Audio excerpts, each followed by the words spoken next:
Welcome into the 48 Minutes podcast on Bleav, where you stay up to date in 48 on all things NBA. I'm Ross Geiger, joined alongside co-host World B, Michael Freer, and this is episode number 22. How was your weekend, World B? Oh, it was tremendous. Got to watch some really good basketball. Sunday was an amazing day of basketball for the league. I think they really did themselves well, in terms of getting attention. Certainly much better than the previous Sunday. Yeah, absolutely. I thought obviously the games that were selected for those national TV games that we'll get to in a second were outstanding, but we'll get to that with my first quarter in tonight's show. But for now, let's start off with your opening tip. Yeah, for those who may have missed it, I don't know where you were because you should have seen it on Monday morning, but Damian Lillard had one of the most amazing games in NBA history on Sunday night, coming up with 71 points in a blowout victory over the Rockets. His numbers were just amazing. Became the 8th player to score 70 or more in a game. He is the first to do it, though, in fewer than 40 minutes on the court. Played only 39 minutes. He's the second player this year to hit 70 points, as Donovan Mitchell did it last month, hit 71 as well. So it was really an impressive outing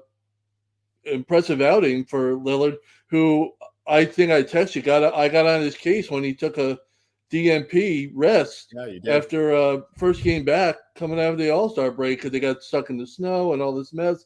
And I gave him a hard time because I couldn't believe it. You had the whole week off. How could you need a rest? And boy, he made up for it. He's made everybody forget about that DNP. But the thing about the Blazers, they need Lillard as much as any team, maybe outside of Jokic, needs the Nuggets need one single player. Because since he came back, remember he got injured in November, he missed a lot of time. He came back in early December, and since I think it was December 4th, he came back. And since then, they're the best offense in the league. They're scoring almost 120 points per 100 possessions, and they need them because their defense stinks. So they need every point they can get. And last night was just an amazing game by an amazing player.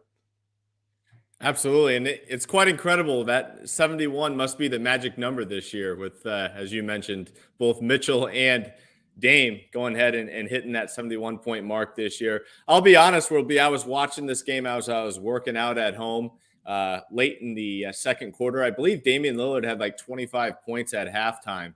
And, I was watching the game and yeah, he was hot. I mean, he was making a few shots here and there, but I turned it off after halftime, just didn't really have much interest in watching much more Rockets ball than that. And just couldn't believe when I checked in on the score late in the third quarter just to see what was going on. And, man, Damian was on quite a run there. And what a fantastic performance by him. So salute to Damian Lillard, keeping those Portland Trailblazers in it somehow.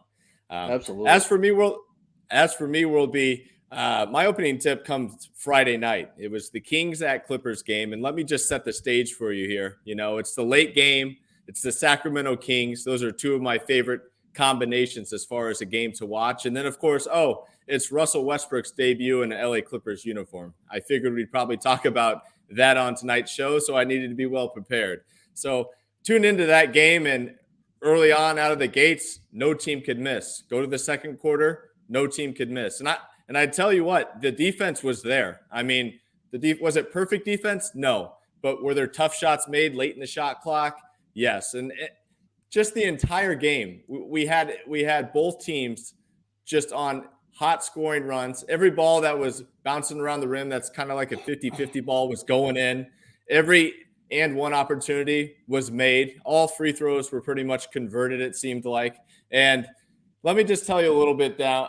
Let me just break down just the quarter by quarter of what happened here. At the half, it was 80-76. The Clippers led at home. And then at the end of the third quarter, it was 117-110, which should probably be a normal ending to a game as far as a final score is concerned. And then even on a second night of a back-to-back, the Sacramento Kings didn't really lose any of their energy and continued to fight. And they ended up tying it up at 153 apiece at the end of the fourth quarter with Malik Monk knocking down an ice-cold three-pointer with the game on the line. And right after that, kind of gave us a preview of what was to come this weekend all across basketball. Kawhi Leonard actually at the Horn launched a 51-foot three-pointer that almost went in as well. So the ball was just finding the basket that night. And then after the first OT, it was 164 apiece. And then finally, in the second overtime, after 58 minutes of play, the Sacramento Kings outdueled the Clippers offensively, 176-175 on a second night of a back-to-back. I can't emphasize that enough. And just quite a performance. I mean, Malik Monk led all scorers in this game off the bench with 45 points. Kawhi Leonard earlier in that second half caught fire, couldn't miss a shot, even with double teams. He ended with 44. And maybe my favorite stat of the night is the fact that between Malik Monk and De'Aaron Fox, they scored a combined 87 points, which is the same amount that the Brooklyn Nets scored that night against the Chicago Bulls. Now, it was an ice-cold game for the Nets, but just truly incredible and kind of puts things into perspective just how good those two were. They scored as much as one NBA team did on that night. So a lot of fun there, and the Sacramento Kings continue to fight to stay atop the Western Conference standings. So that was a lot of fun, and it ended up being the second highest scoring game of all time. So quite the Friday night on my end. Do you have any thoughts on that game? Well, it was just an amazing performance. As you say, there were shots all over the place. Fourth quarter, Fox was big for Sacramento. They came back multiple times when it looked like the Clippers are going to pull away. It was just a really good night for Sacramento. Like you said, coming off the back-to-back on the road and putting up the performance they did. They're becoming one of the teams to pay attention to the rest of the season because their offense is so explosive. They're now the number one team in offense when we were talking about the Celtics for most of the season. Then it was the Nuggets. And all of a sudden, here come the Kings. And then the Kings are now number one in offensive efficiency.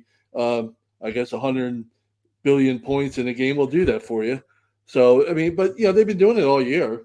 And we talked about it over and over. Mike Brown's a defensive coach. They brought him in for defense. They got him from the Warriors, where he was Steve Kerr's top defensive assistant. So naturally, he has the number one offense. That makes sense. And you got to give credit to Mike Brown, too. Things got really shaky there at the end of the first half with Domantas Sabonis picking up his fourth foul before halftime.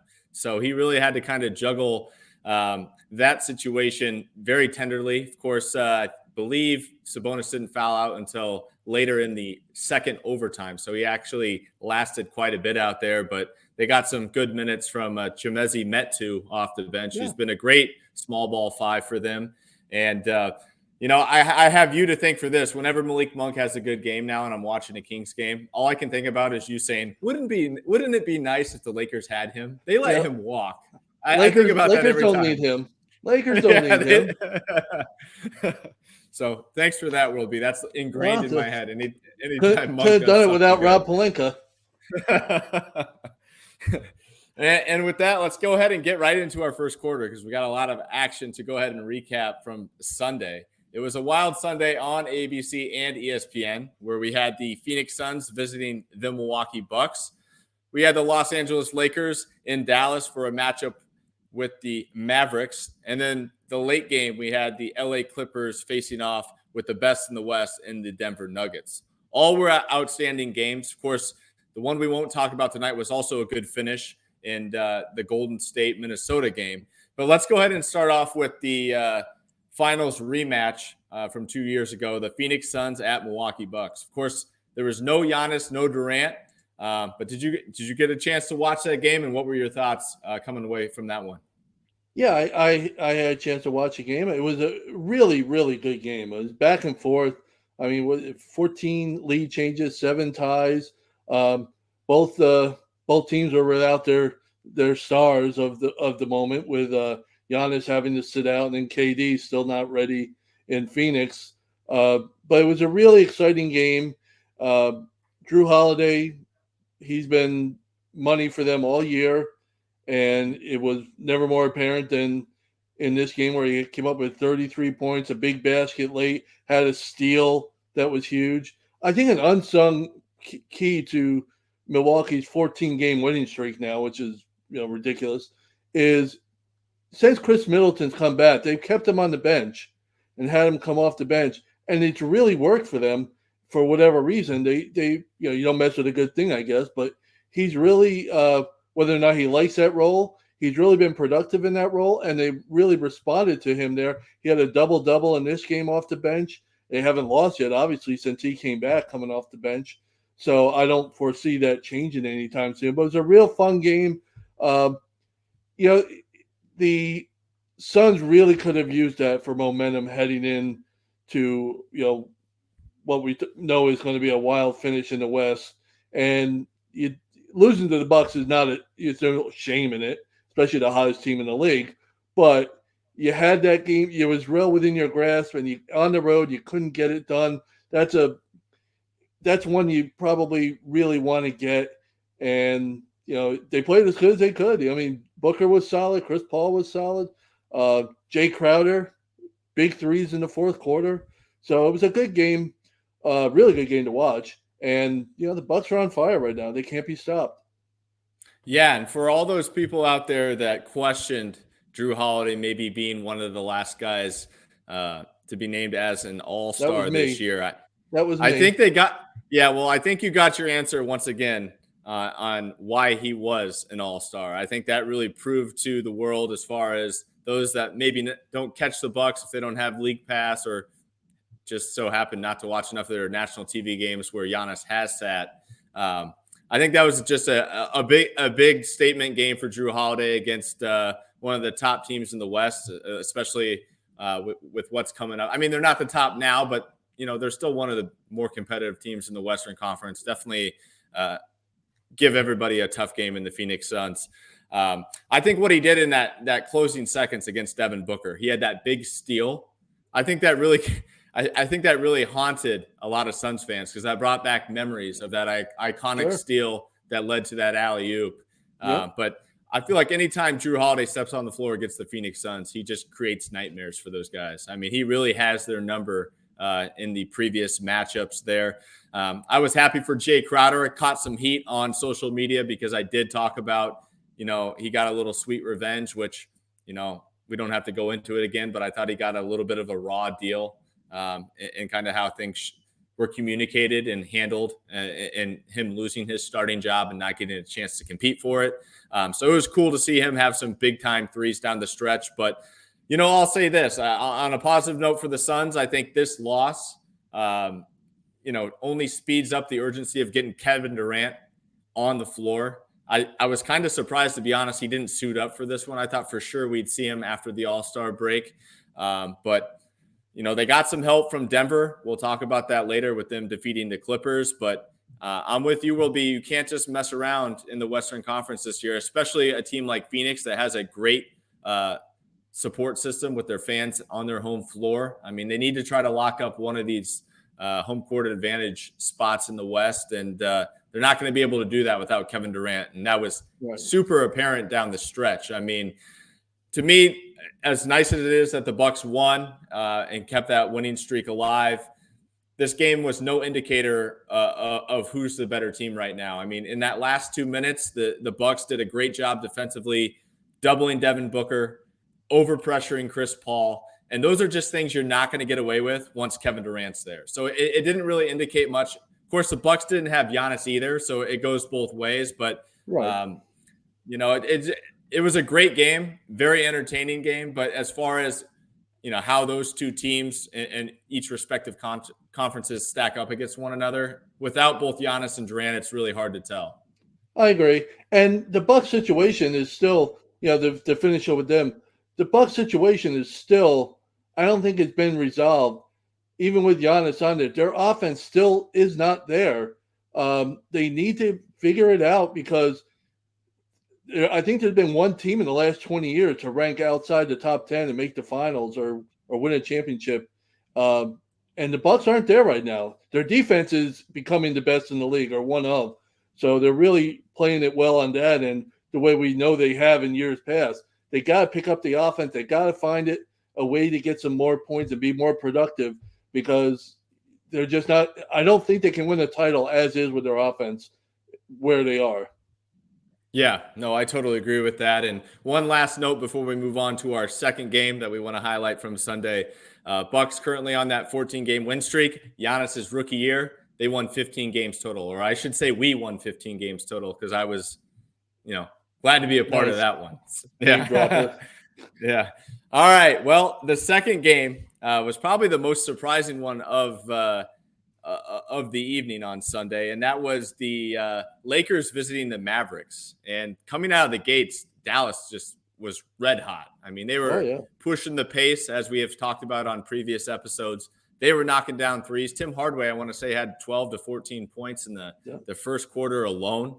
And the Lakers really didn't have any answers. And, based on prior years, I didn't know what to expect from this team if they were just going to lay down, accept a loss. That was what they did most of last season.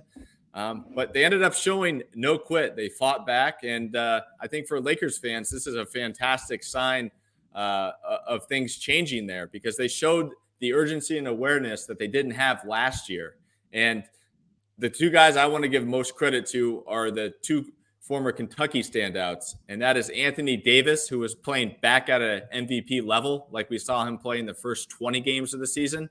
And then the other one, guy I've mentioned a lot on this podcast as well, the newly acquired Jared Vanderbilt. He had an outstanding game. I was surprised at the deadline that, he was just so easily moved. I think he's a legitimate piece for a good team, and he definitely proved that yesterday with his rebounding and energy. Really liked what he brought to the table. What were your takeaways from that Lakers come from behind victory in Dallas? Well, my takeaways were exactly what you said. They played with a sense of urgency after they got way down. And I'll be honest with you, to backtrack just a little bit, and I didn't think this meant a whole lot at the time and kind of mocked it. But when LeBron James says during the break, I'm gearing up to try and play every game the rest of the season, I think that it's subtle. And it turns out he's not going to because he hurt himself in this game and is ruled out for Tuesday's game against Memphis. But that's legit. He's not doing a wrestling. He's actually hurt. So, but I honestly think that little comment there was a signal to the rest of the team. I'm in it to get us here. I'm not just trying to play out the string. I want to get us to the postseason. I want to get us to the playoffs. And I think they're playing with that. Now, you get down 27, it doesn't look like it, but they made a big comeback. That's the second time this year they've come back to win a game down 25 or more. That's pretty ridiculous. Yeah. Last month they did against Portland. And it was really a remarkable comeback. And as much as LeBron James gets all the hype, and deservedly so, he's been the attention guy all year with his chase for the all-time scoring record. This team is going to go where AD goes. If he's on the court and healthy, he is the biggest key for that team's success because offensively, I don't see it from this team. They haven't really done it all year, but they're getting better defensively, and they're getting better with AD because AD is on the court. They have, since he came back in late January, they have the third best opponent effective field goal percentage behind the Bucks and the Bulls, two of the really good defensive teams this year. And then it's the Lakers. And it's really, he contests every shot he can. He gets all the rebounds. He was 30 and 15 on Sunday night. It was really, really impressive. You think this team missed their first 15 threes. They won the game. Yep. They had an effective field goal percentage of like 46%, which is ridiculously low. And they won the game because they really bared down on defense. Kyrie was just awful for the Mavericks down the stretch. He just had a terrible game. And I was the one who was a big fan of the trade. I'll sit up here and say it. And right now they're 1-3 with those two, Luka and Kyrie in the lineup. So I don't know. They're teetering on the edge of this fall. The wheels falling off the track here. They're getting very close to that. The way the West is, it's not over yet. But that was not a good moment for Dallas. No, especially down the stretch there in the final possession for Dallas. That sideline out of bounds play looked like there was some miscommunication between Kyrie and Luka as Kyrie was inbounding the ball and turned it over, which was a a pivotal turnover as far as the outcome of this game. And that's the exact type of scenario I'm talking about. That happens in the playoffs and things get real ugly. Easy departure for Kyrie Irving to kind of use that as his cop out. I'm going somewhere else. So, I don't think we'll see it now. I don't think it's now or that particular moment. But if these things start to build up and then something like this happens in a big playoff game, I think that could be the major blow up. And one of the biggest reasons I was a little concerned that this was Mark Cuban's big move was going out to go ahead and get Kyrie Irving to pair up with Luka. But before Kyrie wants to bolt, he needs to do better than 2 for 10 from 3-point range if he wants to point the finger at somebody else on his way out the door, because he was not good yesterday, not good at all. Yep, well said there. And before we move on to our last game that we want to talk about for this segment, I wanted to give some credit to Dennis Schroeder. All right, he didn't have the greatest game from deep. He was 0 for 4. But this is a game the Lakers were without D'Angelo Russell, who had been playing pretty well for the Lakers since coming over.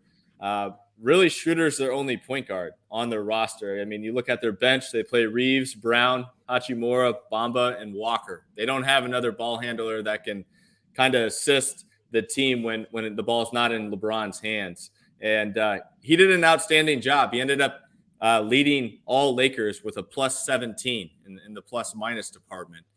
He came up big, and he's going to have to come up big, as you mentioned, with LeBron James being sidelined for their next game. They're going to need him to not only provide some scoring, but some stability, taking care of the basketball, and hopefully getting that ball to Anthony Davis. So I agree. That should be interesting to follow. And then for our late game last night, just to put the cherry on top to a fun Sunday, we had the Clippers visiting the Denver Nuggets.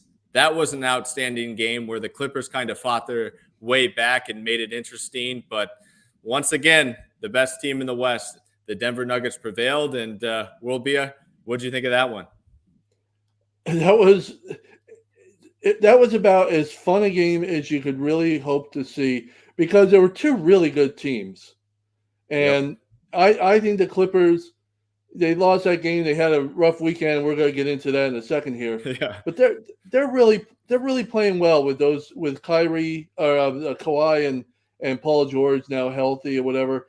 But they needed to close this month out on a really good note, though, because we mentioned at the beginning of the month there were no back-to-backs for them, for the team, the entire month. So they had a chance for both Kawhi and Paul George to be on the court, and they basically were, except for one night where Kawhi sat out for reasons I still don't understand when they're coming off a rest. And so, now we get into the March and April, and who knows what's going to happen with their load management and injury rest and all this other silliness. So they really need to have a good February, And, the last two games were tough, but what an exciting game. Jokic with another, 23 triple-doubles now, a 40-point triple-double, no less. He's ridiculous. He's getting the help now.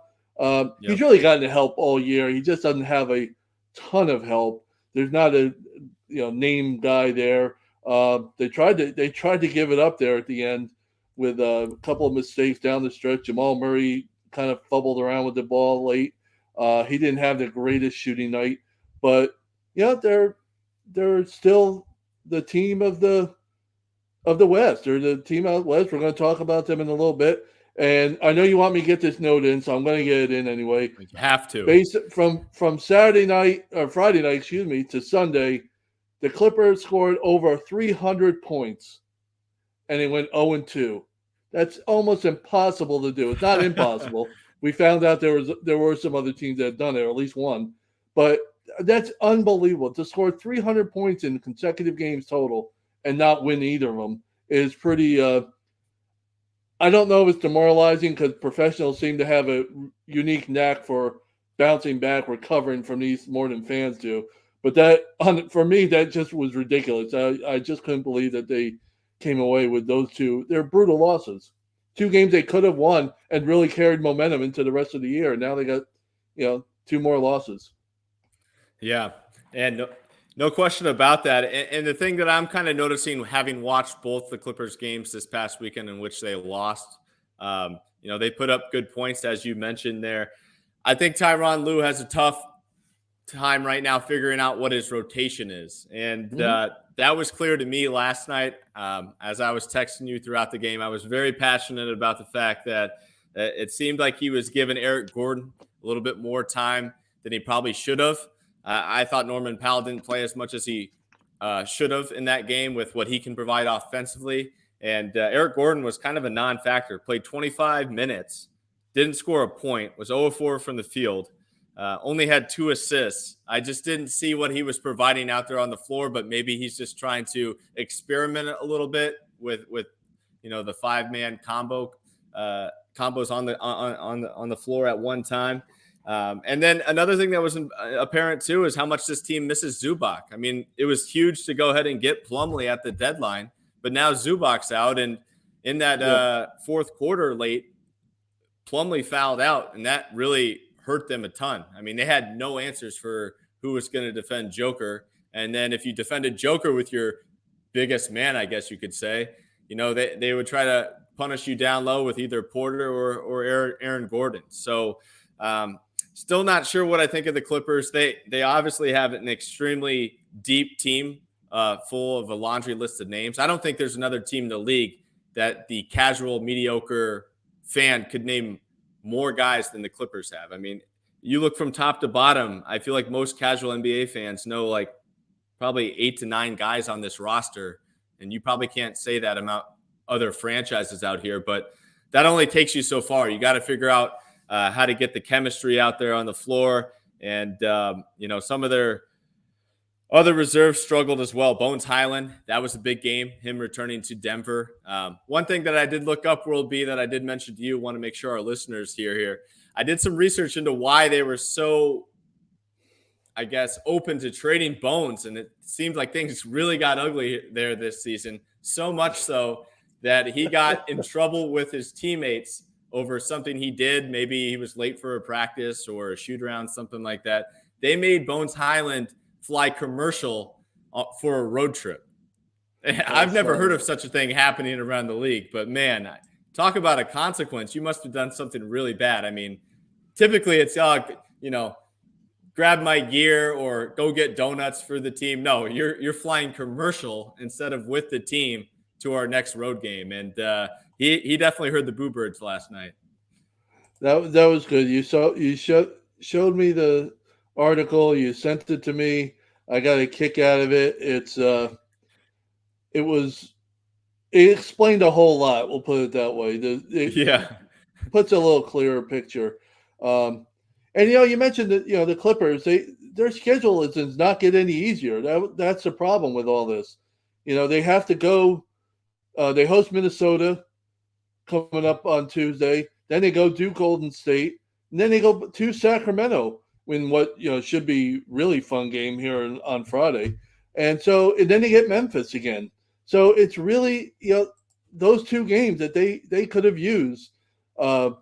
Imagine what their season looks like right now with those 2 wins. Instead, first of all, they're in 4th place all of a sudden. Now they're in 5th. But I'm going to talk about it a little bit later. But the West is so wild. Give it a week and it could all change over. Teams in the play-in tournament could be in the playoff field. Teams in the playoff field could be out, in a week. So it's going to be a fun situation in the West. But yeah, the Clippers really could have used those wins. I'm a big Ty Lue guy, and I think he's trying to figure it all out right now. And I think with the big 3, I think eventually they'll get it going. Kawhi's looking really healthy, and he's really hitting his shots. PG-13 is going to be fine, I think. And then it's a matter of if Russ can blend in. And I told you last week, the fact that they play a lot of ISO ball, and Russ is Mr. ISO. So that shouldn't be a problem for him to blend in the rest of the season with that unit. And Russell Westbrook through 2 games looks just fine out there to me. Yes. I like him. I think he's an upgrade at point guard for kind of how he fits within that team with as much ISO ball that they play. I like the fact that he can be standing off ball and kind of catch it, rip and go towards the hoop. He's getting a lot more of those opportunities with this spread out floor with the shooting that Kawhi and PG both have. And I've been impressed with him early on with the Clippers. I think he's not trying to do too much, and I don't think he will, knowing that he's got those two side pieces and Paul George and Kawhi Leonard. And this might be his last stop too. Yeah, and I think he realizes that. He's really got to do a good job here in order to kind of stick around because things are growing old with him. And as we get into our second quarter here, let's talk a little bit about the Atlanta Hawks shakeup with the coaching. As the report came out, Quin Snyder gets a 5-year deal with the Atlanta Hawks. I know you've been keeping your eye on the Hawks all year, so I'm curious to get your thoughts on that coaching hire and what you think that might do for the Hawks in the immediate future. I think the coaching hire is a good one. I'm a Quin Snyder fan. I think he proved in Utah he's can be a successful coach. He had the Jazz with the best record a couple of years ago. Had the number one offense one year, so he knows how to. He's been around. He knows how to coach. There's plenty of talent on that roster. And now the heat is on the players. It's on Trae Young. It's on Murray. It's on these guys. And to his credit, Trae Young, who has struggled mightily with his shot all season long, back-to-back 34-point games since the firing. So I don't know if he's taking it upon himself to be more assertive or whatever. He's just on a hot streak or it's coincidental, but. Hey, 34 back-to-back games after your coach gets fired and the heat comes on you. That's a good way to respond. They're 2-0 in those games. And here's one thing I'll mention about the Hawks. They are the worst team in the league in terms of the lowest percentage of their field goal attempts coming from three-point range. I think like 33%. Just a third of their shots are threes. When Quin Snyder was with Utah, each of the last 2 seasons, the Jazz were number 1 in that category. They took the most highest percentage of their field goal attempts were threes each of the last 2 years. So expect to see that change real quick if past history holds anything.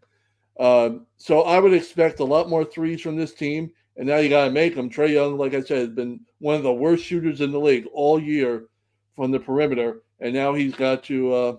If he can get going, if Quin Snyder can figure out a way for him to get his open looks and do all this stuff, they can make it.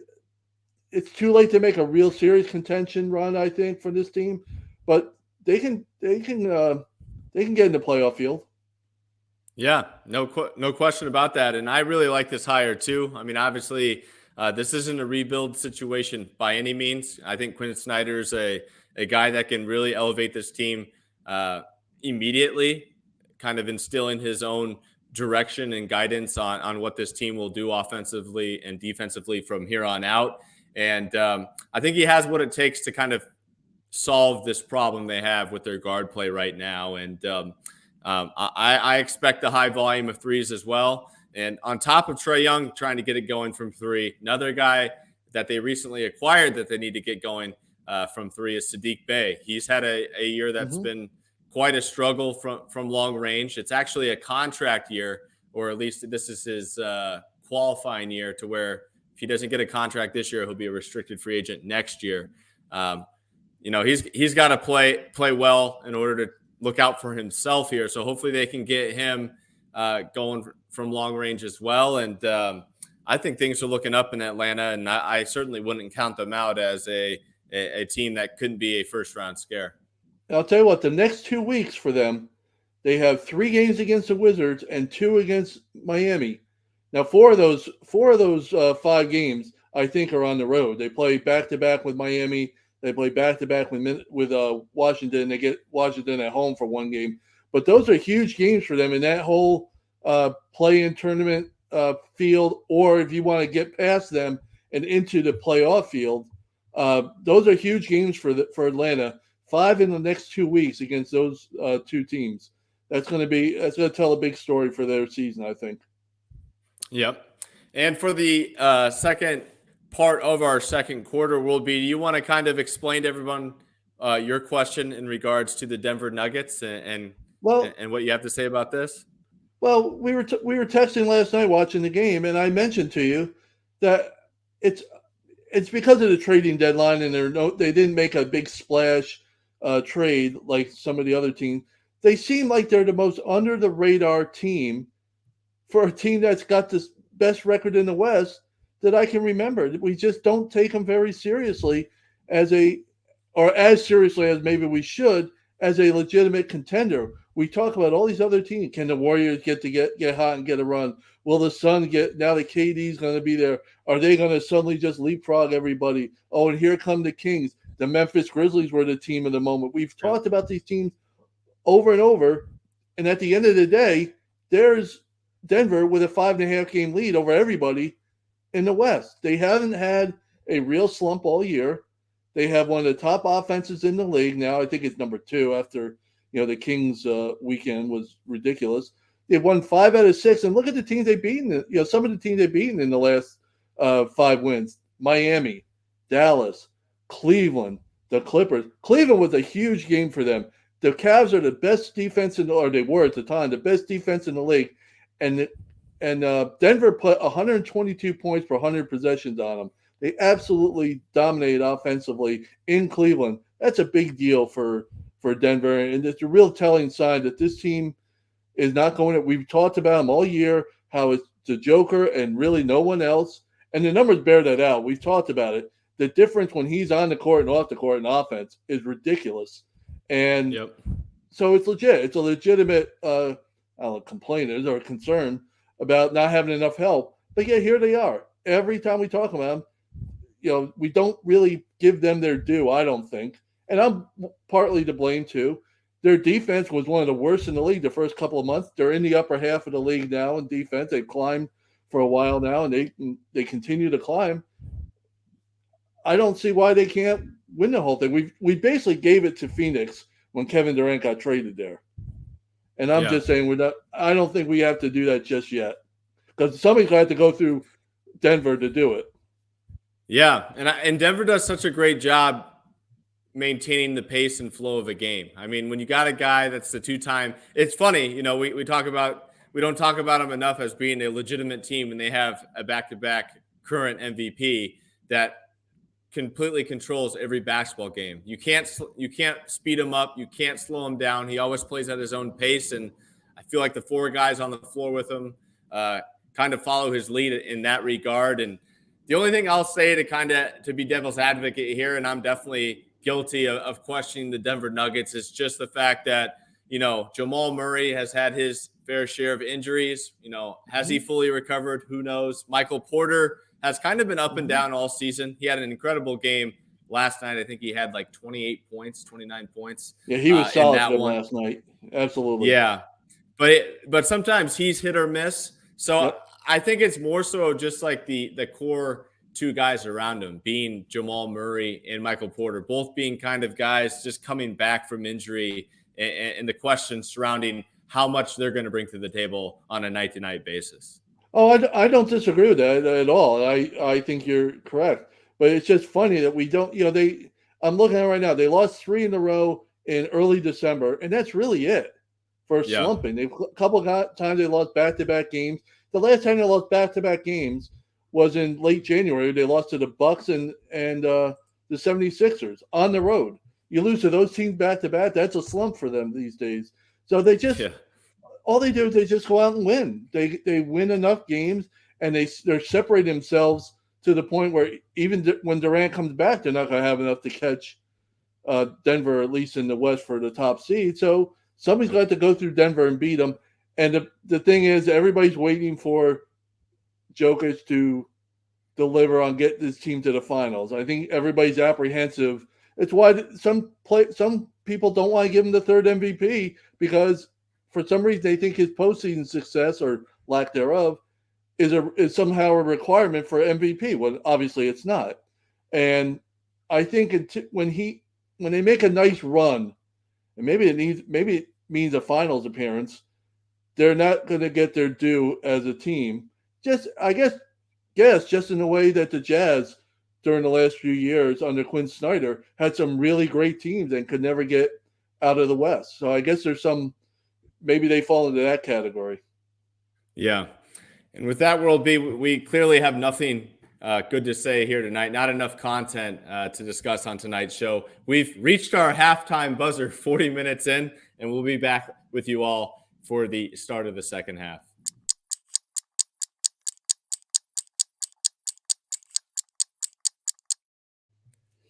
And we're back with our second half here. Already exhausted from the first half. That was a hard-fought battle. Talking about having a lot of catching up to do here. But we covered a lot. Yeah. For our third quarter, we want to have some fun honoring our network in Bleav with a game of Bleav or Dis-Bleav. So, World B, I know that you have a question lined up for me. I've got a question lined up for you. Let's start with what you got for me. Yeah, did Jakob Poeltl save the Raptors season?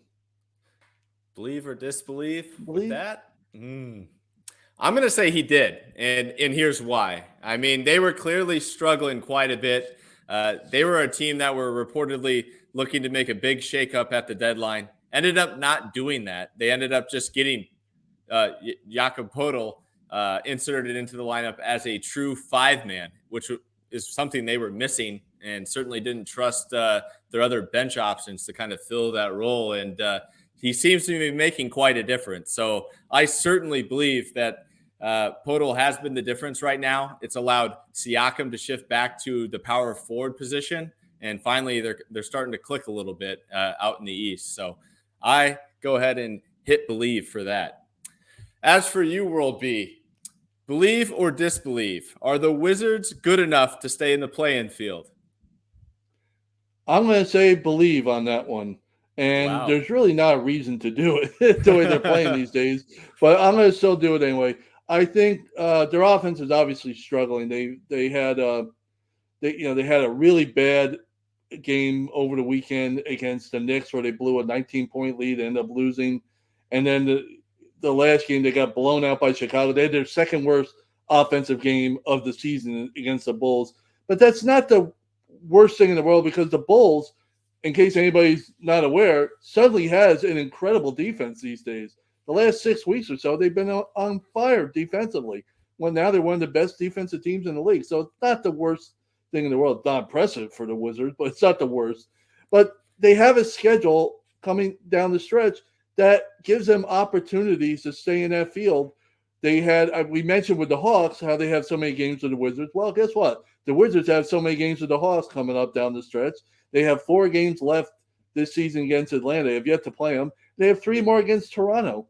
2 teams that are in that same play-in mix. And so they got, obviously the opportunities there. And I think with Kuzma, I think with Bradley Beal, and I think with KP, they have a big 3. And I personally believe in them. Bold. That's all I'm going to say. Bold. All right. Your question number 2 for you is, can Patrick Beverley help the Bulls' playoffs chances? I'm going to actually believe it as well. I'm going to go on the bold side with you there, World B. And you kind of just touched upon it with their defense improving. Of course, he's not going to make a world of difference as far as their chances for like a title. But as far as improving their record and where they may stand in the Eastern Conference standings, I think he certainly does. I mean, if there's one thing we got to give Pat Beverley credit for, it's his effect on the defensive end of the floor. He adds toughness, he adds communication, and he, from all accounts, he holds guys accountable, and that is something this team needs.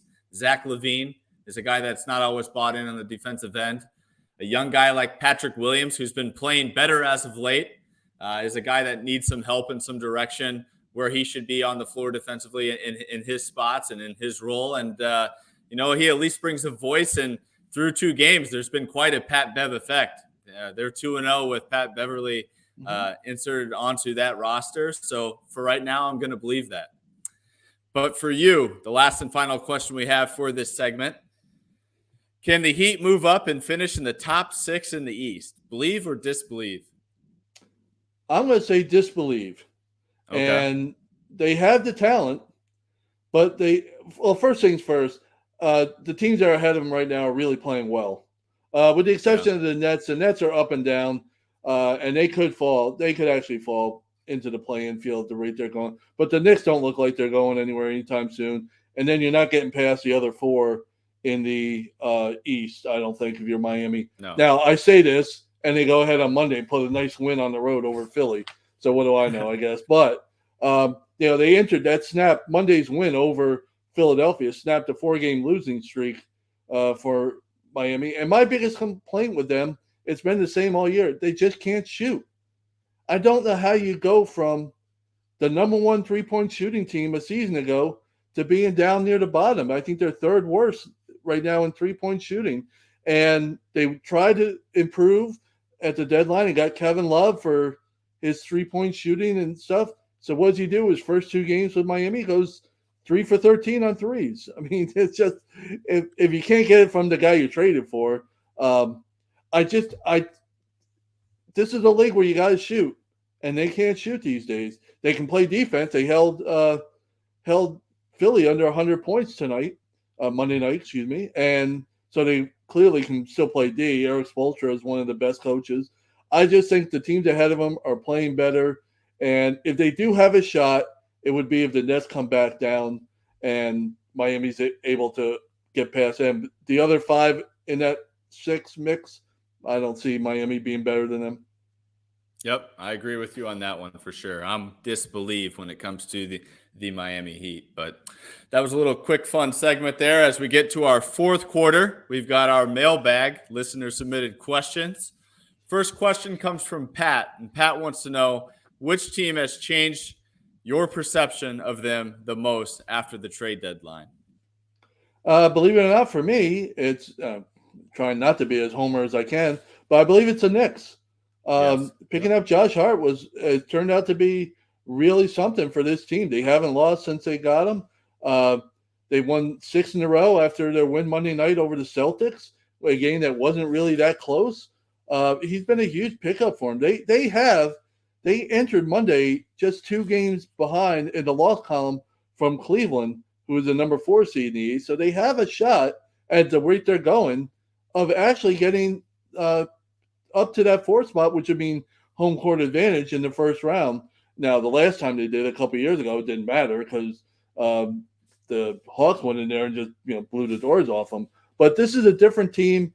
I think they're a lot more focused than they were at the start of the year. I think Josh Hart, that rotation now is really set for them. They have a quality starting unit and now a quality bench unit to go in there. And it's going to put pressure on some guys. I'm talking to you, RJ Barrett, to really step up your game if you want to see some time on the court. Tom Thibodeau has already shown so far in the last couple of games he doesn't mind going with Hart down the stretch and having RJ Barrett sit on the bench during crunch time. So, if you want to get on the court, you got to play better. So I think it's going to push some other guys, and I think that they've really opened my eyes during the since the trading deadline. I agree. And that'd probably be my top choice for that answer too. But just to have some disparity here, I'm going to go with the Phoenix Suns. We haven't seen it yet, but with Kevin Durant on board, it brings a new excitement, new life to this group that I thought was pretty lost for most of this season. I know they had some big injuries to Devin Booker, Cam Johnson, of course, the unique situation with Jay Crowder, but all that's kind of behind them now. I think, they can certainly move on. It's almost like the Lakers, right? Like the Lakers, it was the LeBron show. It was Russell Westbrook being kind of a distraction, just fairly unfairly, of how he was playing on a night-to-night basis. LeBron has the scoring title. It's out of the way now. That's put behind him. Now we're just focused on trying to win as many games and how many games we can be available with AD back healthy. And I think the same thing is going to happen for the Suns. Once Kevin Durant's inserted into that lineup, playing starters minutes, guy they can count on down the stretch alongside Devin Booker and Chris Paul. I think they have the pieces to really, step the foot on the accelerator and start climbing the rankings in the Western Conference. As much as I like the Sacramento Kings, I'll even go as far to say I think at the end of the season, the Suns will have a better record than the Sacramento Kings, despite what this weekend showed. And I think Kevin Durant's obviously going to be a big part of that. So I think Phoenix just acquiring a superstar in Kevin Durant, which you don't get to do all too often, was the team that changed my perception the most. And want to thank Pat for that question. Our second question comes in from Rick, and Rick wants to know, are the Wolves going to make the play-in? I'm going to say yes.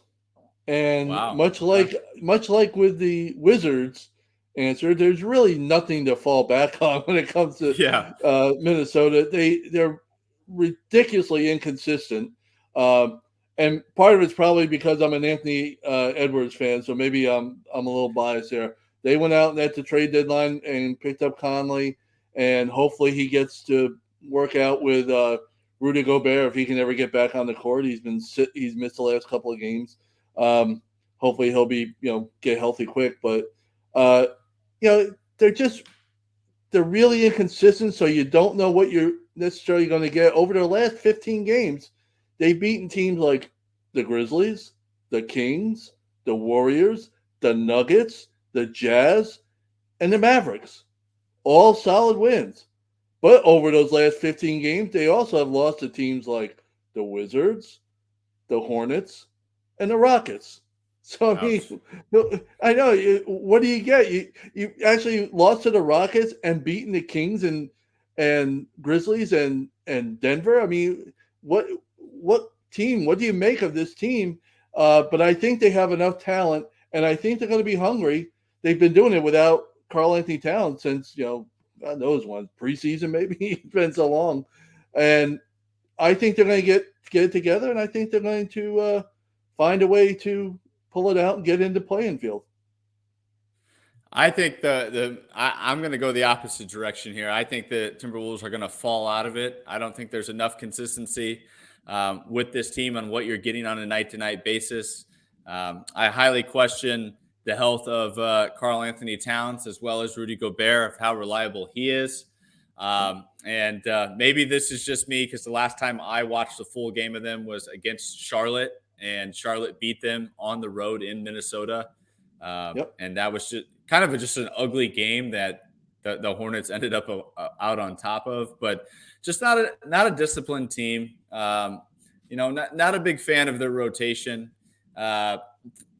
Just not much there. I think a team like the Lakers, where that has LeBron James and Anthony Davis, are going to be a team that, can boot them out. And even in Portland, I mean, they got a young competitive squad. And if Damian Lillard is able to continue to kind of single-handedly keep him in ball games with his clutch shooting and down the stretch play, I just don't see Anthony Edwards having what it takes this year to go ahead and carry that full load to maintain that play-in position.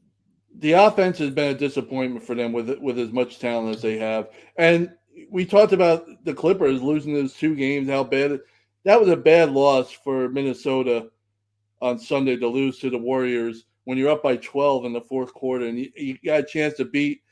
The Warriors are inconsistent. We know that. They're fine. But at home, they're one of the best teams in the league. And you had a chance to put the hammer down on them in the fourth quarter, and you couldn't, with 3 starters out for Golden State, and you couldn't get it done. I could understand your feeling, anybody else's feeling about not thinking they're going to have enough to do it. So I like the contrarian view from time to time. And I'll take, when everything fails, I'll take Minnesota. I think they'll have it just enough. But you're right. They have to go out and prove it, because those losses are bad losses. Terrible losses. And we want to thank both Pat and Rick for their questions here tonight on tonight's Mailbag. And that leads us right into our best bet section. And tonight I want to focus on new uniforms, new odds, a same game parlay X of familiar faces in new places. And that starts with Russell Westbrook with the LA Clippers. Right now, I like him at the sportsbook for 10 points. He's scored 17 in each of his past 2 games with the Clippers, but certainly can get him for a safe 10 points. I don't think there's going to be a night Russell Westbrook doesn't give himself enough of a shot to score double figures. So I think that's an easy win right there. Mason Plumlee. Right now, Ivica Zubac is out. I like Plumlee for 5 points, 5 rebounds. He's been extremely active. Obviously, a big piece to the puzzle with the Clippers not having another big man outside of Zubac and Plumlee. So he's playing heavy minutes right now. He'll continue to have a role. Line, though, right? Not at the free throw line, but hey, if he gets too early ducking, dunks or quick lay-ins or a putback, he only has to make one of those left-handed push shot free throws. You're right. To get to that 5 points. 5 rebounds is a no-brainer, which you can get right now in the sports books. He's averaged 10 rebounds a game so far with the Clippers through 2 games, and he's had 7 and 10 points respectively in those outings. Another guy, former Clipper, Reggie Jackson. Right now, I think the sportsbooks are really disrespecting what he can bring to this Denver rotation off the bench. You can get him as low as 5 points, and you can also get him for 1 3-pointer made. So I like both of those. He's averaging 7.5 points through 2 games, and he's made 2 triples in each of those games. So go ahead and lock him in for that 5 points and 1 3-pointer made. Of course, the Joker's going to space the floor and find him if he's wide open. And lastly, out in Milwaukee, Jay Crowder. I think it's safe to say you can go ahead and count on him to drill 1 3-pointer in a game. He's made 2 triples in each of his first 2 games with the Bucks. And so if you combine all those together, you're certainly getting plus odds on the sports book. And those are the guys to keep an eye on as far as new uniforms, new odds. I like those. And with that, we're going to get right to our final thoughts, World B, and we'll go ahead and start with you. Yeah, my final thought, we've talked about it throughout the show, whatever, but I'll get specific. The Western Conference down the stretch is going to be one of the most wild playoff, play-in, whatever races you want to call it, that we've seen in a long, long time. Because you have, out of 15 teams, you have 2 teams that are battling it out for last, and they're really battling as hard as they can to get that first pick. And then the other 13 teams are all in some sort of legitimate play-in or playoff contention. I mean, the number 4 seed and the number 13 seed, that's 10 teams, are separated by just 3 losses in the loss column. That's a ridiculous small amount for 10 teams to be separated by. And it looks like Denver has a clear shot, unless they really go in the tank, to take the Western Conference and have the number 1 overall seed. And after that, it's really up in the air for all the seeds. And so we're looking at a really fun finish in the NBA season out west. And I know it's out west and a lot of late games, but if you don't stay up late to watch them, at least look on the internet in the morning and see how things turned out. Because I don't think you're going to be disappointed. Couldn't agree more with that statement. Great closing thought there, Will be. As for mine, as a former video coordinator, I am certainly very interested in continuing to monitor coaching rotations. And the 3 that I'm looking at most closely right now are the Toronto Raptors, with Jakob Poeltl being inserted into the mix. Precious Achiuwa, as I had mentioned on the show, was playing extremely good basketball for that group. But now they threw Poeltl into the mix, and he's starting to really kind of suffer there as far as her production is concerned. So I really want to see if he's able to still kind of find an established role, or if it's going to just be a give or take between Precious Achiuwa and a guy like Chris Boucher, who had a strong game 2 nights ago for the Raptors in that rotation. So we'll continue to see what Nick Nurse does, trying to iron out his set rotation. He's a guy that loves rotations. As we've mentioned, he typically only plays about 8 guys per night, might extend it to 9 between Precious and Boucher, but really curious to see what ends up happening there. My second team is the LA Clippers with Tyronn Lue. Of course, they got Eric Gordon. They also got Mason Plumlee. Let's see what he does with this rotation, starting with Eric Gordon. Obviously, I talked about Norman Powell, who was in the mix for 6th Man of the Year candidate. Had his minutes suffered just last night against the Denver Nuggets in a pivotal game on the road. And, when Zubac comes back, what's that going to do to Miles Plumlee's minutes, or Mason Plumlee's minutes? Excuse me. And will someone else take a hit? Will Nick Batum maybe start to take a seat if Gordon likes the ball handling of Eric Gordon and then Norman Powell on the wing? Very curious to see what happens there. And then lastly, the big kahuna and Kevin Durant joining Monty Williams' rotation in Phoenix. Who's going to take the hit there? Is Terrence Ross still going to have a pivotal role as he has thus far, playing about 20 minutes a night? Josh Okogie, as we mentioned, has been playing really strong. I think it's Okogie who's going to somehow survive Kevin Durant joining this unit. But really curious to see what the Suns do with a guy like Terrence Ross and another guy that plays tough defense in Ish Wainwright, who just signed a 2-year extension with the Phoenix Suns. Real curious to see kind of just the chess pieces around the big three in Phoenix and how those will play out with the Suns. And with that, that will do it for this edition of the 48 Minutes podcast on Bleav. Thanks for tuning in. We'll be back with you on this Friday, and we'll be sure you're up to date in 48 on all things around the association. Take care, everybody.